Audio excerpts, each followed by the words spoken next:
여러분 안녕하십니까? 지난 한 주간 잘 지내셨습니까? 참빛 한인교회 예배에 오신 모든 분들 우리 주 예수 그리스도의 이름으로 환영합니다. 오늘 말씀은 시편 1편 1절로 3절과 시편 2편 1절로 6절 말씀입니다. 복 있는 사람은 악인들의 꾀를 따르지 아니하며 죄인들의 길에 서지 아니하며 오만한 자들의 자리에 앉지 아니하고 오직 여호와의 율법을 즐거워하여 그 율법을 주야로 묵상하는도다. 그는 시냇가에 심은 나무가 철을 따라 열매를 맺으며 그 잎사귀가 마르지 아니함 같으니 그가 하는 모든 일이 다 형통하리로다. 시편 2편 1절로 6절 어찌하여 이방 나라들이 분노하며 민족들이 헛된 일을 꾸미는가? 세상의 군왕들이 나서며 관원들이 서로 꾀하여 여호와와 그의 기름 부은 자를 대적하며 우리가 그들의 맨 것을 끊고 그의 결박을 벗어 버리자 하는도다. 하늘에 계신 이가 웃으시며 주께서 그들을 비웃으시리로다. 그때에 분을 바라며 진노하사 그들을 놀라게 하여 이르시기를 내가 나의 왕을 내 거룩한 산 시온에 세웠다 하시리로다. 아멘. 하나님 아버지 감사합니다. 이 시간 저희가 하나님의 말씀을 대할 때에 깨닫게 하시고 주의 진리 가운데로 인도하여 주시옵소서. 생명의 길로 나아가게 하여 주시옵소서. 예수님의 이름으로 기도드렸습니다. 아멘. 참 우리 삶은 아름답기를 원합니다. 하지만 우리 삶을 돌아보면은 참 구겨져 있고 찌그러져 있고 깨진 것으로 가득 차 있습니다. 그래서 우리에게 소원이 있습니다. 우리 자식들만큼은 그렇게 살지 않기를 바라는 마음입니다. 하지만 아마 자식들도 그러한 삶을 피할 수 없을 것입니다. 그렇다면 어떻게 이 구겨진 삶을 아름답게 만들 수 있습니까? 시인 쉘리라는 분이 이렇게 말했습니다. 시는 찌그러진 사실을 아름답게 만드는 거울이다. 시가 찌그러진 삶을 아름답게 만드는 거울이라고 했습니다. 정말 이 말씀이 맞는 것은 바로 시편입니다. 시편에 있는 하나님의 시들은 우리 찌그러진 삶들을 아름답게 만드는 우리 거울이 되어줄 줄 믿습니다. 제가 그 이유를 생각해 보니까요, 두 가지 이유가 있는데, 최소한 첫 번째는 시편에 나오는 하나님의 백성들도 그들의 삶이 구겨져 있고 찌그러져 있고 깨진 삶입니다. 하나님의 사람들도 그런데 우리도 안 그렇겠습니까? 그래서 위로를 받고, 또 하나는 또 다윗도 그 하나님 마음에 합한 자라고 하는 믿음의 사람 다윗도 그의 삶도 역시 마찬가지입니다. 그래서 위로를 받습니다. 또 하나는 하나님 때문입니다. 하나님은 찌그러진 것을 예수로 만드시는 하나님입니다. 우리가 그 하나님을 보기 때문에 우리는 희망을 가질 수가 있습니다. 그래서 시편은 우리로 위로받게 하고 또 우리로 희망을 갖게 하기 때문에 시편은 우리에게 큰 것을 줄 줄로 믿습니다. 그래서 우리가 당분간 또는 한 달에 한 번이나 또 이렇게 좀 이 시편에 대해서 우리가 함께 같이 살펴볼 예정입니다. 여러분, 시편이란 무엇입니까? 시편은 무엇을 말씀하고 있습니까? 참 이것을 한마디로 정의한다는 게 참 쉽지 않습니다. 우리가 지난주에 봤던 데살로니가전서는 성장의 계단에 대해서 보여주고 있고, 스가랴서는 하나님의 비전에 대해서 보여주고 있습니다. 창세기는 인간이 잘못된 선택을 하고 또 실패했기 때문에 하나님이 개입하셔서 만들어 가시는 아름다운 세계를 보여주고 있습니다. 그렇다면 시편은 무엇을 보여주고 있습니까? 제가 얼마 전에, 참 예전에, 몇 년 전에 지성에서 영성으로 책을 쓴 이어령 선생님의 그 책을 본 적이 있습니다. 근데 이분이 참 얼마 전에 예수님 믿은 참 한국의 그 지성으로 알려진 분 아니겠습니까? 그런데 책을 보니까 정말 지성으로 불릴만 하더라고요. 그 이유를 보니까 그 국문학자로서 우리가 시들을 해석해 놓았는데 몇 편 해석해 주지 않았는데 책이 이렇게 두껍더라고요. 그럼에도 불구하는데 책을 그 시들을 너무 잘 해석해 놨어요.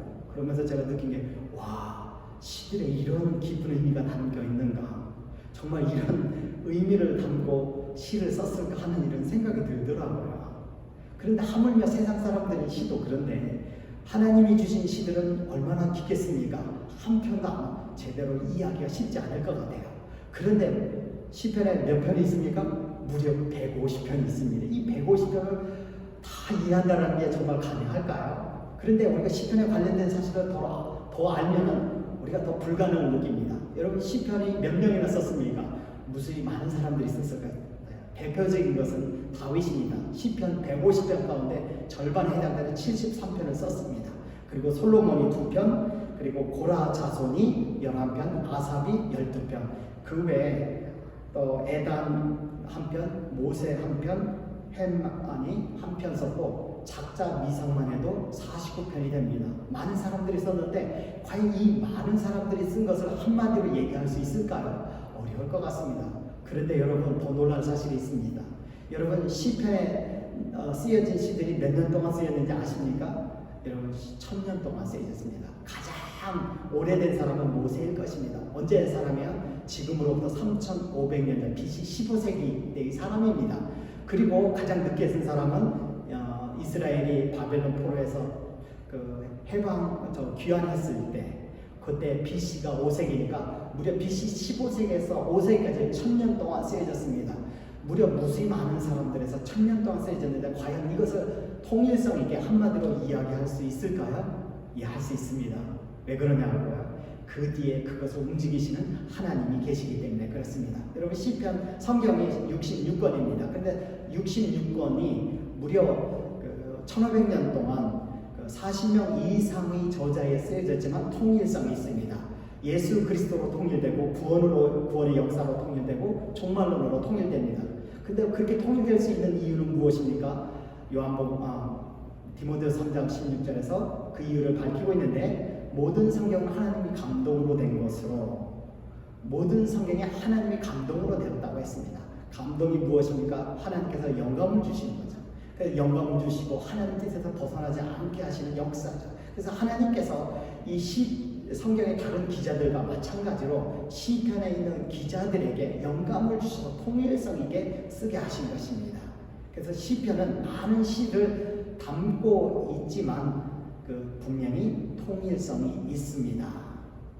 이것이 첫 번째 시편에 대한 대답이고, 그런데 시편은 여러분 잘 아시겠지만 구약의 찬송가입니다. 여러분 시편의 책 이름이 원래부터는 없었습니다. 히브리 사람들은 책에 전체적으로 이름을 붙이지 않고 각 시마다 제목을 붙였어요. 그런데 히브리인 학자들이 그것을 헬라어로 옮겼을 때, 그것을 이제 셉투절이라고 하는데 옮겼을 적에 책의 이름을 붙였습니다. 그 이름을 풋살모이라고 불렀어요. 그 뜻은 뭐냐면 현악 반주에 곁들여 부르는 노래, 마치 하프를 크면서 부르는 노래라는 뜻입니다. 그래서 이 시편은 구약의 찬송가입니다. 여러분 노래이기 때문에 또한 이 노래로서의 특징을 가지고 있습니다. 여러분 그 악보를 보시면 두 가지 노래에 두 가지가 쓰여있습니다. 첫째는 작곡가, 두 번째는 작사가가 쓰여 있습니다. 마찬가지로 이 현대의 노래에는 곡과 또 이 가사가 있는 것처럼 이 시편도 마찬가지로 곡과 가사가 있습니다. 여러분 곡이 무엇입니까? 여러분 그 곡은 보통 박자와 또는 음표, 10회로 말합니다. 여러분 박자는 강도를 조절하죠. 그래서 2박자는 강약, 강약 이렇게 하고, 또 3박자는 강약약, 강약약, 4박자는 어떻게 합니까? 강약, 중약, 강약, 중약을 이렇게 되풀이되면서 강도를 조절합니다. 마찬가지로 시편의 노래들도 이렇게 조절하는데, 어떻게 조절하냐면은 박자가 있는 것이 아니고 또 이 노래 부를 적에 중요한 단어에 이렇게 이 액센트, 강도를 주는 것입니다. 예를 들어 보면은 이게 맞는 게 아닙니다. 예를 들면 시편 23편을 부를 때 여호와는 나의 목자시니 내게 부족함이 없으리로다 이렇게 부른 게 아니고, 여호와는, 그래서 여호와의 강도, 여호와는 나의 목자시니 이렇게 나의 이렇게 강도를 주는 거죠. 이렇게 단어들에 강조하면서 이렇게 불렀습니다. 근데 제가 히브리인들이 시편을 부르는 걸 보니까 모르겠더라고요. 하지만 그들은 아마 자기들만이 알 수 있는 강세를 주면서 불렀던 것 같습니다. 또한 이 음표와 심표가 있죠. 템포를 조절하죠. 속도를 조절하는 거죠. 근데 이 시편에도 이 속도를 조절하는 것이 있습니다. 그것이 무엇입니까? 셀라입니다. 여러분 시편을 읽다 보면 셀라가 나오죠. 이 셀라가 무슨 뜻이냐면은 좀 이렇게 우리가 노래를 부를 적에 만약에 4절에 있는 노래를 부르면 1절, 2절 하고 3절은 뭐예요? 부르지 않고 반주만 하죠. 그리고 4절에 다시 부르죠. 마찬가지로 셀라가 나오면은 노래 부르다가 노래는 하지 않고 성가대원들은 가만히 있고 그 다음에 반주만 나가거나 또는 반주를 바꾸거나 하는 그런 것입니다. 마치 현대의 곡같이 그렇게 있습니다. 뿐만 아니라 이 가사에는 또 특징이 있습니다. 이 현대의 노래들은, 시들은 무엇을 말합니까? 인간과 인간 사이 교감을 말하거나 또 인간과 자연 사이 교감을 말하죠. 마찬가지로 시편도 교감을 얘기하는데 세상 사람들과 다르게 하나님과의 교감을 설명합니다. 그래서 그 교감의 주제는 무엇입니까? 여러 가지가 있죠. 기도와 같이 찬양도 있고 감사도 있고 또 고백과 같이 참회도 있고 또 인간의 감정을 쓰는 슬픔도 이야기하고, 그것을 뭐라고 해?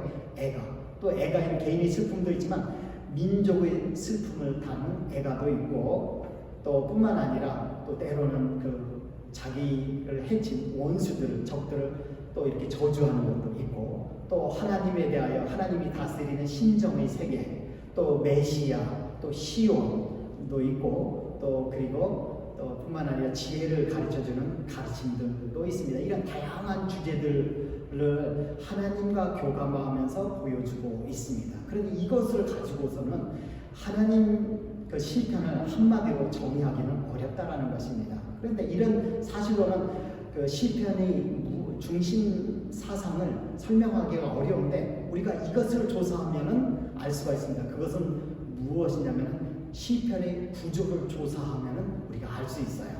시편이 그 1000년 동안 여러 사람들이 쓴 것을 함께 이렇게 모아서 또 이렇게 질서정연하게 이렇게 분명한 고안 가운데, 교회 가운데 이렇게 배열한 것인데, 그것을 잘 살펴보면은 세 가지 특징이 있어요.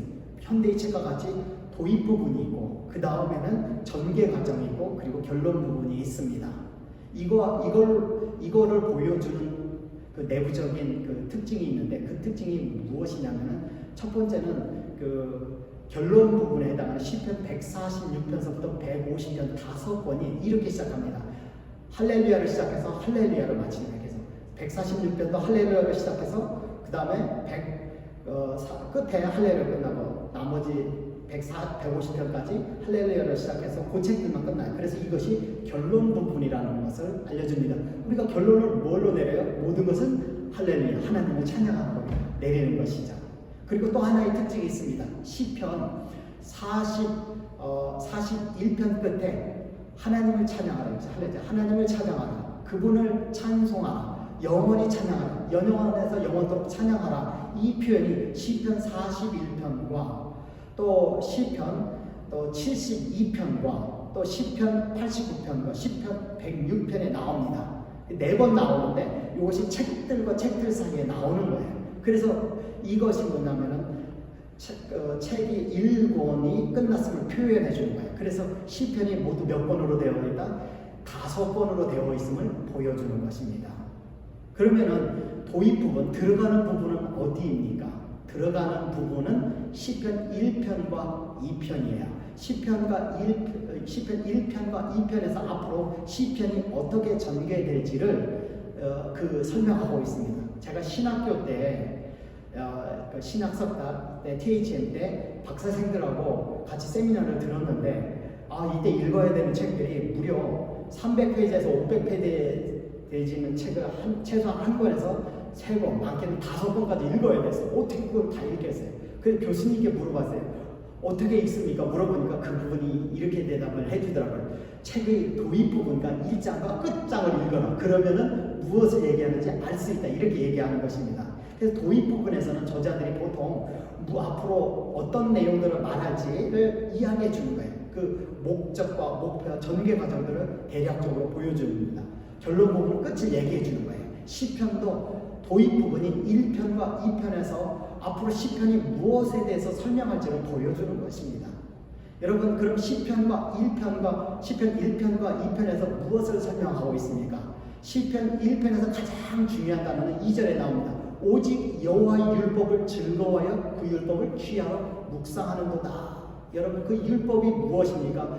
율법은 구약에서 모세오경을 말합니다. 이 모세오경, 창세기, 출애굽기, 신명기, 레위기, 민수기를 설명하는 것입니다. 이 창세기, 출애굽기, 신명기, 레위기, 민수기가 무엇을 설명하고 있습니까? 그 창세기는 하나님의 창조에 대해서 다루고 있고, 그 다음에 그 출애굽기는 그 이스라엘 백성의 해방과 구원에 대해서 설명하고 있고, 레위기에서는 이스라엘 백성의 그 성소와 또 예배에 대해서, 또 그 다음에 민수기는 그 가나안으로 가는 순례의 여정에 대해서 설명하고 있고, 그 다음에 신명기는 말씀과 찬양에 대해서 설명하고 있습니다. 이와 마찬가지로 시편 1편에서 41편까지는 바로 하나님과 그 창조에 대해서 다루고 있고, 그 다음에 2권인 42편서부터 72편까지는 바로 그 해방과 또 구원에 대해서 다루고 있고, 3권인 73편서부터 89편까지는 레위기처럼 성소, 시온과 또 그리고 예배에 대해서 다루고 있고, 그 다음에 4권인 90편에서 106편까지는 민수기처럼 이스라엘의 믿음의 순례에 대해서 다루고 있고, 그 다음에 5권인 107편에서 또 150편까지는 신명기처럼 말씀과 찬양에 대해서 다루고 있습니다. 그래서 어떤 학자들은 이 시편을 뭐라고 부르냐면은 뉴토라, 새로운 율법, 뉴토라라고 부르고 있습니다. 새로운 뉴토라라고, 새로운 율법이라고, 이렇게 새로운 모세오경이라고 부르는 이유는 앞에 있는 모세오경이 잘못됐기 때문에 그런 것이 아니라, 이스라엘 백성이 쓰여진 이 시편이 모아지고 책으로 나왔을 때가 언제라고 그랬어요? 이스라엘 백성이 그 포로에서 귀환된 후 모세기 때 쓰여졌어요. 그러면서 그 이스라엘 백성이 그 포로로 끌려간 이유는 그들이 토라 하나님의 말씀을 어겼기 때문에, 율법을 잘 안 지켰기 때문에 이것을 시편을 노래하면서 하나님의 말씀을 기억하게 하고 율법을 기억하고 그 말씀을 잘 지키도록 기도하게 한 것입니다. 그래서 이들은 이것을 찬송을 불렀는데 절기 때도 불렀고 또 성전에서 예배 부를 때도 불렀고 그리고 매일 개인이 삶에서도 불렀습니다. 그래서 이 시편을 부르면서 하나님의 말씀을 율법을 기억하자, 우리가 그것을 그리고 지키자, 그리고 우리가 포로에서 다시는 포로로 끌려가지 말자, 이렇게 다짐하게 했던 것입니다. 이것이 바로 시편 1편에서 보여주는 앞으로 시편이 어떻게 전개될 것인가를 보여주는 것이고, 그 다음에 시편 2편에서는 이렇게 말씀하고 있습니다. 여호와께서 기름 부은 자를 세우시는 부분이 나옵니다. 여러분, 기름 부은 자가 누구입니까? 기름 부은 자를 히브리어로는 메시아, 헬라어로는 뭐라고 불러요? 그리스도, 예수 그리스도에 대한 예언이라는 것입니다. 그런데 그 메시아는 누구입니까? 6절에서 보면 나의 왕이라고 했습니다. 하나님께서 세우시는 왕이라는 뜻인 것입니다. 왕이 세워진다는 건 뭐예요? 나라가 세워진다는 거죠. 곧 하나님께서 세우실 그 나라에 대해서 앞으로 전개할 거라고 말할 거라고 이야기하는 것입니다. 그래서 이 시편 5편은 뉴트라이기도 하지만, 그래서 창세기, 출애굽기, 레위기, 신명기 순으로 펼쳐지기도 하지만 동시에 메시아 또 다가올 하나님 나라에 대한 예언이기도 합니다. 그럼 1권에서는 이 메시아와 관련돼서 어떤 내용을 말할까요? 여러분, 여기서 기억할 것이 있어요. 예언의 이중성이라는 것을 기억할 필요가 있습니다. 여러분, 보통 예언은 당대의 사람들을 위해서 행해지는 것입니다. 그런데 알고 봤더니 나중에 보니까 그것이 당대의 사람들이기도 하지만 후대의 사람들을 또한 위한 것입니다. 다른 얘기를 하면 다윗이 자신에 대해서 얘기했는데 알고 보니까 그것이 메시아에 대한 예언이었다는 사실입니다. 그래서 이 사실을 기억하는 가운데 성경을 봐야 됩니다. 다윗 자신의 삶에 대해서 이야기를 했지만, 예언을 했지만 그것이 아니라 꼭 자기에만 국한된 것이 아니라 그것은 곧 메시아에 대한 예언이기도 하다라는 사실입니다. 그래서 1권은 그 예수 그리스도가, 다시 말하면 메시아가 누구입니까? 오실 메시아가 누구입니까에 대한 답을 해줍니다. 거기서 핵심이 15편서부터 23편까지 나오는데 거기에 보면은 메시아가 누구인지 모델을 세워서 가르쳐 줍니다. 그 모델이 누구냐면 다윗이에요. 다윗은 어떤 사람입니까? 하나님 말씀을 잘 지켰고, 그래서 하나님께서 그를 구원하시고 그를 왕으로 세우십니다. 바로 이 앞으로 올 메시아가 그런 존재라는 것입니다. 하나님의 말씀을 잘 지키고, 그래서 하나님께서 그를 구원하시고 그를 왕으로 세우신다는 거예요. 이것은 뭐를 가리키는 거예요? 예수님이 초림을 가리킵니다. 예수님 하나님 말씀을 잘 순종하시고 그 다음에 고난받으시고 죽으십니다. 그래서 하나님께서 예수님을 구원하시고 죽음에서 구원하시고 부활시키시고 또 뿐만 아니라 승천하셔서 하나님 보좌 왕으로 앉히십니다. 그래서 오실 메시아가 누구입니까? 라고 이렇게 1권에서 보여주고 있고 대답해 줍니다. 또 2권에 가서는 이 메시아가 어디로 임하시는지 보여주고 있습니다. 메시아가 어디로 임합니까? 시편 40편, 43편에서 이렇게 대답합니다. 여러분, 이 메시아가 어디라면은 시온으로 임해요. 시온이라는 것을 직접적으로 언급하지 않지만 암시적으로 언급합니다. 여러분, 시온이 무엇입니까? 시온은 이스라엘 나라가 세워지기 전에 산 이름이 시온이었어요. 그래서 영어로는 이제 자이언이라고 그러죠. 그래서 시온산이라고 부르기도 하고, 바로 예루살렘이 세워진 곳입니다. 그 예루살렘에 뭐가 있어요? 성전이 있습니까? 스가랴에서 메시아가 임한데 어디로 임한다고 했습니까? 성전으로 임한다고 했어요. 그래서 시편 40편 43절에서 다윗이 자신이 성전에서 사울에게 쫓겨서 예루살렘 성전을 떠나서 배회하는 모습을 보여주면서 성전으로 다시 돌아가서 하나님께 예배할 것을 소망합니다. 이번엔 다윗이 메시아의 모델이 아니라 이스라엘 백성의 모델이 되어서 이스라엘에게 범죄하고 추방당해서 성전에서 쫓겨난 모습을 그리고 있어요. 그런데 메시아가 오면은 그곳으로 다시 귀환을 하고 또 뿐만 아니라 끝에서 보면은 이렇게 설명합니다.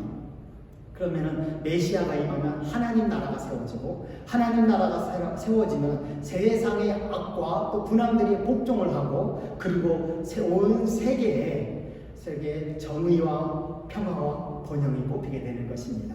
이것이 어디에 나온 약속입니까? 하나님께서 창세기 12장 1절로 3절에서 하나님께서 약속하신 것입니다. 창세기 12장 1절로 3절에서 이렇게 하나님께서 말씀합니다. 여호와께서 아브라함에게 이르시되 너는 너희 본토 친척 아버지 집을 떠나 내가 내게 지시할 땅으로 가라. 내가 너를 큰 민족을 이루고 내게 복을 주어 내 이름을 창대케 하리니 너는 복의 근원이 될지라. 너를 축복하는 자에게는 내가 복을 내리고 너를 저주하는 자에게는 내가 저주하리니 땅의 모든 족속이 너를 인하여 복을 얻을 것이니라 하시니라. 여기서 땅의 모든 족속이 너를 인하여 복을 얻을 것이니라 하시니라. 바로 이 세계가 펼쳐지는 것을 말합니다. 이 시편도 결국은 하나님께서 세계를 가지신 비전에 대해서 설명하는 것입니다. 이것이 바로 2권에서 나오고 3권에서는 그러면은 하나님의 예언, 약속이 이렇게 있음에도 불구하고 우리가 왜 이렇게 포로로 지내고 있습니까? 그들이 포로에서 귀환했지만 예루살렘 귀환했지만 여전히 강대국의 식민지 아래 놓여 있습니다.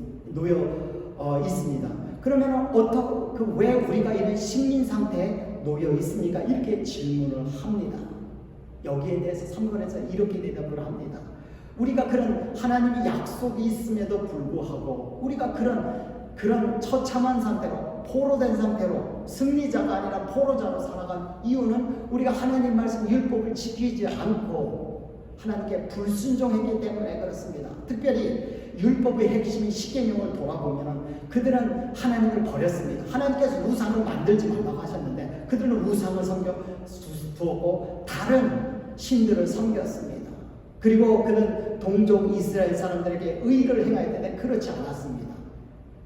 그래서 우리들이 하나님의 말씀 율법을 어겼기 때문에 우리가 지금 포로 상태에 있습니다. 그렇지만 우리는 비록 하나님 말씀을 어겼지만 하나님은 그 약속을 여전히 버리지 않으셨습니다.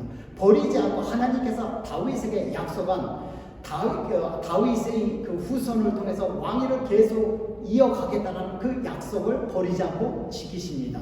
그래서 이스라엘 백성을 거기에서 이렇게 하나님 그 약속을 지켜달라고 이렇게 기도합니다. 그러자 4장에서는 4권 시편 90편 누구이십니까? 우리가 시편 90편 유명하죠. 우리에게 우리날 계수하는 지혜를 주사 또 시간이 그 짧은 것을 깨닫게 해달라고 이렇게 기도하는 그런 것이 나옵니다. 누구의 기도입니까? 바로 모세의 기도예요. 근데 여러분 그 모세 때 어떤 일이 벌어집니까? 모세가 십계명을 받기 위해서 올라갔을 적에 이스라엘 백성이 그 사이를 참지 못하고 금송아지를 만들어서 금송아지 우상을 만들고 그것에 절하고 신으로 모십니다. 이것을 알고 하나님께서 대놓아서 이스라엘 백성을 다 멸하실 거라고 모세에게 이야기하자 모세가 하나님 앞에서 어떻게 했어요? 그들을 살려달라고 하나님 앞에서 자비를 베풀어달라고 긍휼히 여겨달라고 간구를 했을 적에 하나님께서 들으시고 그것을 돌이키십니다. 마찬가지로 우리가 포로 상태에서 다시 벗어나서 메시아가 오고 하나님 나라가 세워지기 위해서 필요한 것은 무엇이나 회개라는 것을 말씀합니다. 그러면은 그 나라가 이루어질 거라는 것을 4권에서 설명합니다. 5권에서는 찬양과 감사가 흘러넘치는데 그 이유는 뭐예요? 메시아의 왕국이 완성되었기 때문에 그렇습니다. 그래서 시편 2편에서 말하는 메시아에 대한 예언이 1권에서는 메시아가 누구인지 다윗을 모델로 밝혀주고 2권에서는 메시아가 어디로 임하는지를 성소로 임하는지 보여주고 3권에서는 그럼에도 불구하고 예언이 있음에도 왜 우리가 이렇게 처참한 삶을 삽니까? 찌그러진 삶을 삽니까? 그 이유는 우리가 하나님 말씀을 따라 살지 않기 때문에 그렇다고 말씀하는 것이고 4권에서는 그것에서 벗어날 수 있는 방법이 뭐냐? 회개하는 것이다 라는 것을 보여주고 5권에서 완성된 메시아의 나라, 하나님의 나라를 보여주고 있습니다. 여기서 한 가지 더 기억할 것이 있습니다. 여러분 시편은 애가가 참 많아요. 슬픔을 표현하고 비탄을 표현하는 시들이 참 많이 나옵니다. 시편 1편에서 3편, 시편 1권에서 3권까지는 애가가 많이 나오고 4권에서 5권은 뭐냐면 찬양하는 것, 감사하는 것이 많이 나옵니다. 이 두 가지가 믹스되어 있습니다. 인생이라는 그런 거예요. 인생은 바로 찌그러지는 것과 참 아름다운 것이 같이 함께 공존하는 것입니다. 그러나 여기서 중요한 것이 있습니다. 여러분 1권에서 3권이 많겠습니까? 4권, 5권이 더 길겠습니까? 4권, 5권이 더 많습니다. 우리를 찌그러뜨리고 슬프게 하는 것보다도 하나님께 감사하고 찬양하는 것이 더 많다는 사실이다. 이것은 무엇을 의미하냐면 하나님께서 우리 인생이 비록 그렇게 믹스되어 있지만 하나님께서 궁극적으로 우리 인생을 더 축복되게, 더 감사로 더 넘치게 해주신다는 것과 마지막 감사, 어디에 여러분 감사와 찬양이 나옵니까? 사건이 끝날 때마다, 인생의 챕터들이 끝날 때마다 하나님께서 찬양이 우러나오게 하시고 최종적으로 하나님을 감사와 찬양으로 인생을 마치게 한다는 것입니다. 그리고 우리가 결론을 좀 살펴볼 필요가 있습니다. 결론은 뭘로 끝나면 항상 할렐루야로 끝납니다. 여러분 할렐루야가 어떤 단어입니까? 여러분 할렐 플러스 야입니다. 할렐루 플러스 야입니다. 할렐루는 뭐냐면 할라 찬양하라의 명령어이고 야는 뭐냐면 여호와 여호와 하나님에서 그 여호와 하나님을 대표하는 단어입니다. 그래서 할렐루야는 야를 찬양하라. 야는 누구입니까? 하나님입니다. 그런데 왜 야입니까? 여호와가 아니고 여자가 아니고 할렐루야가 아니고 왜 할렐루야입니까? 사실 이스라엘 백성은 하나님의 이름을 망령되이 일컬지 말라라는 명령을 따라서 아예 하나님 이름을 부르지 않고 그냥 로드 주님으로 불렀습니다. 그래서 이름을 잃어버렸어요. 그러니까 학자들이 복원했는데 이렇게 뚝딱뚝딱 맞췄는데 그러다가 이제 여호와가 나왔어요. 그런데 가만히 보니까 할렐루야에서 보니까 하나님 이름이 여호와가 여로 시작되는 게 아니라 야로 시작된다는 것을 깨닫게 되고 어떤 분들은 야훼라고 붙여요. 왜 에바름이 뒤에 회로 붙였습니까? 그냥 보통 앞에 야 뒤에 나오는 그 이름의 그 몸이 그 여로 나오기 때문에 에로 나오기 때문에 야훼로 이렇게 부르는 것입니다. 그런데 이것도 추측이에요. 그렇기 때문에 여호와로 부르든지 야훼로 부르든지 뭐 좋습니다. 그래서 이 할렐루야를 찬양하는 건, 할렐루야는 하나님을 찬양하는 것인데 여러분 하나님을 찬양한다는 것이 무엇입니까? 하나님을 높이는 거예요. 근데 보통 하나님을 높이는 방법이 무엇이에요? 이렇게 표현합니다. 여호와는 나의 반석이시고 나의 구원이십니다. 이 말은 뭐예요? 반석은 뭐예요? 안정되다는 거죠. 나는 요동하지만 하나님은 요동함이 없습니다.